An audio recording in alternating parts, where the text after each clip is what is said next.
Hello everyone, আশা করি তোমরা খুব ভালো আছো। লাইভ স্লেশনে তোমাদের অনেক অনেক স্বাগত।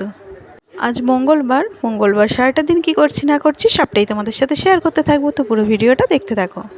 আর বোঝোর এক্সাম আছে, আর টিফিনটা রেডি হয়ে গেছে। আগের দিন তো টিফিন দিইনি বলে খুব কষ্ট হয়েছে আমার। বেচারা ছেলে একা একা বসেছিল টিফিন পিরিয়ডে, তো সেই জন্য আজকে চাউমিন করে দিয়েছি। ওর সবচেয়ে ফেভারিট খাবার হচ্ছে, মানে খাবার তো অনেক কিছুই ভালো লাগে, কিন্তু স্কুলের টিফিন হিসেবে হচ্ছে চাউমিনটা বেশি প্রিয়, তো সেটা করে দিয়েছি আজকে। আর জানো তো, দুদিন ধরে কারেন্টটা এত জ্বালাচ্ছে। একে তো সকাল সকাল ঘুম থেকে উঠতে হয়, বোঝোর স্কুল থাকলে পরে 6টার সময় উঠি, তার 1 ঘন্টা আগে থেকে কারেন্ট চলে যাচ্ছে। একটু যে শুয়েও শান্তি নেই, তারপরে এই গরম লাগে, তাড়াতাড়ি উঠে পড়তে হয়। আর দেখো না, বোঝোর একদম ঘুমই ছাড়ছে না আজকে। আসলে সেই অনেক ভোর ভোর করে তো ঘুমটা ভেঙে গেছে কারেন্ট চলে যাওয়াতে, আর সে কিছুতেই ঘুম ভাঙছে না। তো এখনও কারেন্টটা আসেনি, দেখা যাক কখন আসে।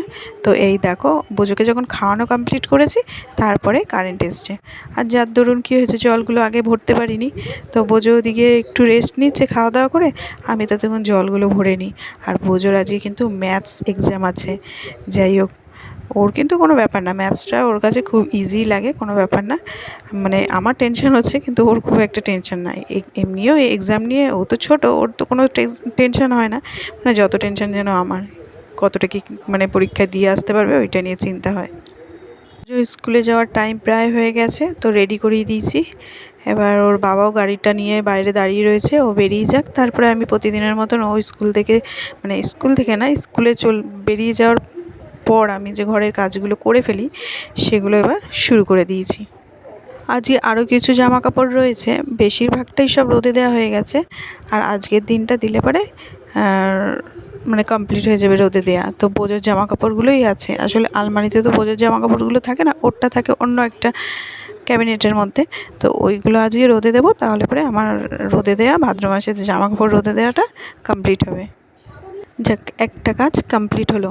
এরপর কিন্তু আবার ঘর ঝাড়া, রান্নাঘর পরিষ্কার করা, বারান্দা পরিষ্কার সব কিছু করতে হবে।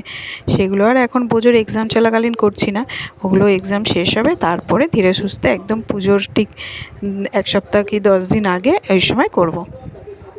আর দেয়ালগুলোর মধ্যে না একটু ধুলো ধুলো মতন জমে, তাই একটুখানি যতটা হাত পাই ওই ঝাঁট দিয়ে একটু পরিষ্কার করে নিই ঘর ঝাড় দেওয়ার সময়। বিছানাটা টান টান করে পরিষ্কার করে নিলাম, বিছানা ঝাড় দিয়ে এবার এই বাকি যে ঘরের ডাস্টিংয়ের কাজগুলো সেগুলো একটু করে নিই। ডাস্টিংয়ের কাজগুলো আসলে প্রতিদিন হয়ে ওঠে না, জানো তো, ওই 2-3 দিন বাদে বাদে করি। যখন দেখি একটু বেশি ধুলো মতন চোখে লাগছে তখনই আর কি করা হয়। আর টিভির নিচের এই ক্যাবিনেটটাকে যতভাবে একটু হালকা রাখবো, বেশি জিনিসের উপর রাখবো না, সেই এটা ওটা দিয়ে ভর্তি হয়ে যায়। আর তারপর বোঝোর ওষুধ এটা ওটা রয়েছে। তা এই দেখো, এগুলো বেশ ভালোই ধুলো হয়েছে, একটু মুছে মুছে নিচ্ছি। আর দেখো না, এটাকে আগের দিন কিনেছি নতুন। আসলে এই শ্যাম্পু তারপরে টোনার এগুলোকে আলাদাভাবে রাখতাম, আর এটা ওটা পড়ে যেত, তাই জন্য এটা রেখেছি। এটার মধ্যে সব কিছু রাখলে পরে সব দেখো একদম গোছানো রয়েছে, কোনো অসুবিধা হচ্ছে না। চশমার খাপ থেকে শুরু করে সব কিছু এর মধ্যে ধরে গেছে। বেশ সাইজটাও অনেকটা বড়, আর দেখতেও বেশ ভালো লাগছে, আর এলোমেলোটাও কম হবে। বেশ ভালো হয়েছে জিনিসটা।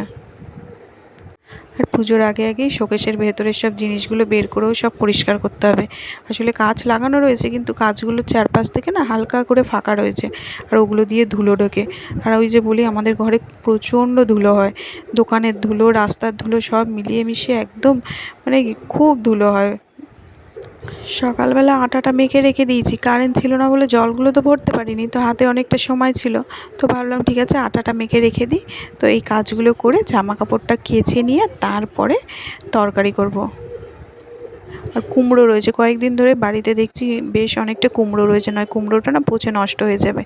তো আজকে ভাবছি কুমড়ো আলুর তরকারি করে দেবো রুটির সাথে। তো এই কাজগুলো আগে কমপ্লিট করে নিই, তারপরে তরকারিটা করব।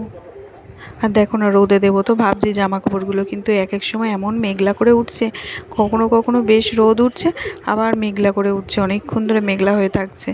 আর দেখা যাক কী হয়, তবে মনে হয় না বৃষ্টি হবে, রোদও উঠছে মাঝে মধ্যে। তো আজকের দিনটা দিয়ে দিলে পরে কাজটা কমপ্লিট হবে, দিয়েই দেবো। দেখি একটু দেরি করেই দেবো, একটু রোদটা চড়াভাবে উঠুক, তারপরে নয় দেবো।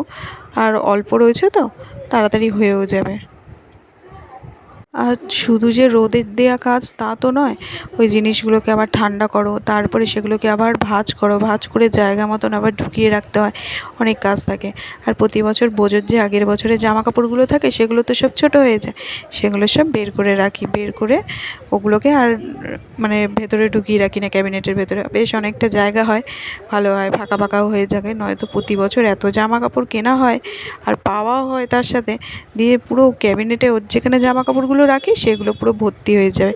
এখন দেখো সোয়েটার, তারপরে হুডি, এগুলোকে সব রোদে দিচ্ছি, ওর প্রচুর জামা কাপড় হয়ে যায়। প্রতি বছর কী করি, বেশ অনেক জামা কাপড় নতুনই থাকে, সেগুলো পরাই হয় না, হয়তো একদিন পরলো এরকম, ওগুলোকে বের করে রেখে দিই। কারোর যদি কোনো সময় দরকার পড়ে যে জামা কাপড়ে, তখন তাদেরকে দিয়ে দিই ওইগুলো। আর এদিকে দেখো জামা কাপড়গুলো সব রোদে দেওয়া হয়ে গেছে, সব ঠান্ডাও করা হয়ে গেছে। আর রান্না করতে করতে চলে আসলাম সব গোছাতে, তো গুছিয়ে নিই। আর এই যে সব ভাঁজ করে করে ওর যেখানে সব থাকে সেখানে সব গুছিয়ে রেখে দিচ্ছি। আর বেশ অনেকটা করে ফাঁকা জায়গা হয়েছে, ভালো হয়েছে। এবছরের পুজোর জামা কাপড়গুলোও তো আবার পরবে যখন এর ভেতর ঢুকবে, তো অনেকটা জায়গা হয়েছে, ভালোই হয়েছে। আর আগের দিন ইলিশ মাছ রান্না হয়েছিল, আর ইলিশ মাছের সেই মাছের মাথাটা রয়েছে। ব্যাস, আজকে কচুর শাক নিয়ে আসা হয়েছে বাজার থেকে। তো আমি বললাম থাক, আজকে খেতে হবে না, কালকে ইলিশ মাছ খেয়েছো, পরের দিন খেয়েও আবার কচুর শাক, না আজকেই খাবে।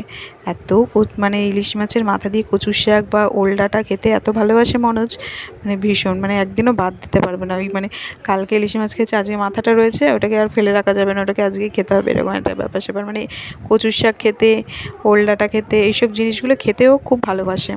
তো ওদিকে দেখো কচুর শাকটা রান্না হচ্ছে, আর আমি ঘরে চলে আসলাম। এখন কি করব জানো, সব জামা কাপড়গুলো তো রোদে দেওয়া হয়ে গেছে, এবার ওগুলো তো ন্যাপথলিন দিতে হবে।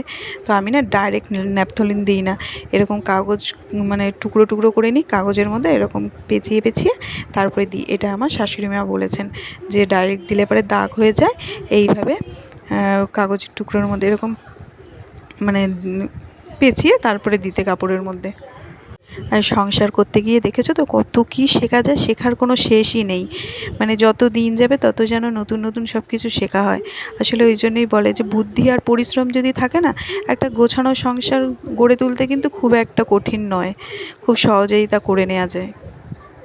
আর পরিশ্রম করতে একটু হলেও কষ্ট হয় ঠিকই, কিন্তু যখন সব কিছুর শেষটা ভালো হয়, সংসারটা গুছিয়ে নেওয়া, তারপরে হচ্ছে সব কিছুর বেশ পজিটিভ দিকটা পেয়ে যাই, তখন মনে হয় না পরিশ্রমটা কোনো ব্যাপারই না, ওইটুকুনো করাই যায়। আর দেখো তোমাদের সাথে বক বক করতে করতে আমার মাছের ঝোলটাও করা হয়ে গেছে। আর আজকে দেখো কি কি ফল কেটে রেখেছি। আজকে নাশপাতি কেটে রেখেছি, তারপরে হচ্ছে আপেল, আর হচ্ছে শসা, এগুলো হচ্ছে খাওয়া দাওয়ার পর খাওয়ার জন্য। আর নাশপাতি নিয়ে মোটামুটি কাড়াকাড়ি লেগে যায় খাওয়া দাওয়ার পর, কে বেশিটা খাবে। মানে মনোজোরও অল্পতে হয় না, আর তারপর বোঝোর যদি ভালো লাগে ও ব্যাস খেতে থাকে, এই করতে থাকে। ওদিকে রান্না কমপ্লিট করে তারপরে রান্নাঘর পরিষ্কার করলাম, তারপরে বাসন মাজলাম, মেজে ঠেজে বোজোকে স্নান করালাম। বোজো তো এখন তাড়াতাড়ি স্কুল থেকে চলে আসছে, এক্সাম চলছে বলে, তো ওকে স্নান করিয়ে আমি স্নান সেরে নিলাম। তো স্নান তো হয়ে গেছে, এবার একটু ঠাকুর নমস্কার করে নিয়ে তারপরে বোজোকে খাওয়াতে বসবো। আর চলো আজকের মতো ভিডিওটা তাহলে এখানেই শেষ করছি। যদি ভালো লেগে থাকে অবশ্যই কিন্তু লাইক, শেয়ার অ্যান্ড সাবস্ক্রাইব করে দিও। আর ভিডিওটা কেমন লাগলো অবশ্যই কমেন্ট করে জানিও। তোমাদের কমেন্টের অপেক্ষায় কিন্তু আমি বসে থাকি, তোমাদের কমেন্ট পড়তে আমার ভীষণ ভালো লাগে। তো আবারও ফিরে আসছি নতুন কোনো ব্লগের সঙ্গে, ততক্ষণের জন্য টাটা, বাই বাই।